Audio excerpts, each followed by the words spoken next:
పేరు పెట్టుకున్నా నువ్వు ఒక్కడే అడగాలి. బావా బావా బావా నువ్వు ప్రేమలో పడ్డావు, మేము రోడ్డు మీద పడ్డాం బావా. నువ్వు ప్రేమ కోసం అన్ని మానేసావు, మేము డబ్బులు లేక అన్ని మానేసావు. ఇగో నువ్వు నీడలో టికెట్లు అమ్మావు, నేను ఎండలో కుంటోడి వేసి వేసుకుని మరీ టికెట్లు అమ్మాను బావా. అమ్మాయిల కోసం అమ్మానన్నావు,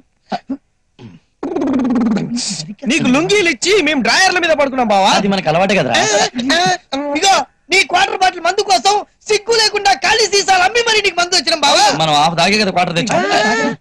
ఇదిగో తాగిపోయి పడిపోయాం గాని పడిపోయేంత వరకు నిన్ను ఎప్పుడన్నా తాగినిచ్చినవా బావా? ఒక్క పెక్కుకే పడిపోతాం కదా మనం.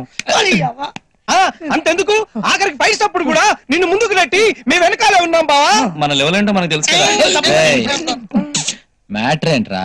మందుకు మనీ ప్రాబ్లం వచ్చింది, మన సేటు దగ్గర 5,000 అడిగిచ్చావు అనుకో, వారం రోజులు నీ మొహం చూస్తే చెప్పు తీసుకుని కొట్టు. కాసి బూట్లు వేసుకున్నాడు రా. కుదరదు. కుదరదా? కుదరదా అని అబ్బా నీకెక్కువ ఛాన్స్ ఇస్తున్నాం. 3 లెక్క పెట్టేసరికి నీ నిర్ణయం మార్చుకుంటే మంచిది. త్వరగా లెక్క పెట్టు. 1 2 4 5 6 3 అని దమ్ము అసలే నీకు దమ్ము లేదు, నాకు అర్థమైంది. 3 అని బిస్కెట్ ఇవ్వతే లేపుతారా? అయితే 3 నేను అనేసాను. ఈ అవమానాన్ని నేను తట్టుకోలేను. అరే డీటెయిల్స్ ఈ ఇంటర్నెట్ ముక్కలు చేసేయ్. అప్పుడు గానీ నేను మిమ్మల్ని 4 ముక్కలు చేయను. అయితే తక్షణమే ఇంట్లో నుంచి వెళ్ళిపో. ఉన్న పనంగా వెళ్ళిపోమంటే ఎక్కడికి వెళ్ళిపోతాడు? ఎక్కడ తల దాచుకుంటాడు? కరెక్టే, పోనీ మీరే వెళ్ళిపో. మేము వెళ్దాం. ఇక్కడే ఉంటాం కానీ సెపరేట్ గా ఉంటాం. అవును, పగిలిన గుండెల మధ్య నలిగిన హృదయాల మధ్య అడ్డు కూడా అవసరం లేదా, సన్న గీత ఉన్నా చాలు. అరే డీటెయిల్స్ నువ్వు వెళ్ళు, చాక్ పీస్ తీసుకురా. స్వాతి ముత్యం మధ్యలో సన్న గీత రాదురా, వంకర పోతుంది. నువ్వు అయితే నేనే గీస్తా.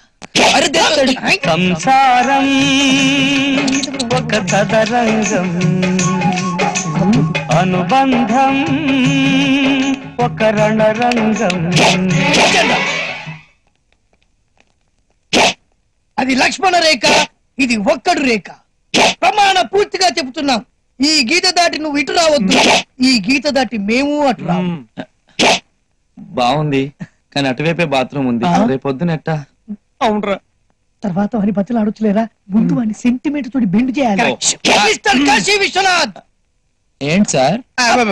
మిస్టర్ విశ్వనాథ్ కాశీ, మాకు మందు లేక గడగడ వడికినా, కాల్చిన సిగరెట్లు మళ్ళీ మళ్ళీ కాల్చాల్సి వచ్చినా నువ్వు జాలి పడకూడదు, బాధపడకూడదు. కనీసం ఒక్క బీరు కూడా ఇప్పిస్తారనకూడదు. అనండ్రా. అబ్బో అరే అసలు ఇదంతా ఆ ఐస్ క్రీమ్ పిల్ల అంజలి వల్ల వచ్చిందిరా. నాకు కనిపిస్తే చంపాలనిపిస్తుంది, మర్డర్ చేయాలనిపిస్తుంది. నాకైతే ఏమి చేయాలనిపించదు. నాకు ఇంట్లోనే ఉండాలనిపించట్లేదు. పదంట్రా. నాకు అంతే. ఈ రోజు మీరు చాలా హ్యాపీగా కనిపిస్తున్నారు. చాలా హ్యాపీగా ఉన్నాం, లేనంత హ్యాపీగా ఉన్నాం. ఇప్పుడు కాశీ వీడిది కూడా సేమ్ ఫీలింగ్. కాశీ ఉన్నారండి? మరి నాడు ఉద్దేశం ఏంటంటే కాశీ కూడా లోపల మాకన్నా హ్యాపీగా ఉన్నాడని చెప్తున్నాడు. నేను కాశీని కలిసి వస్తాను. దానికేం భాగ్యం అమ్మా, వెళ్ళు, వేరే పనేముంది నీకు. వెళ్ళు, నువ్వు వెళ్ళి కాశీని గెలువు, మేము తట్టాపుట్టా సర్దుకొని కాశీకి వెళ్తాం.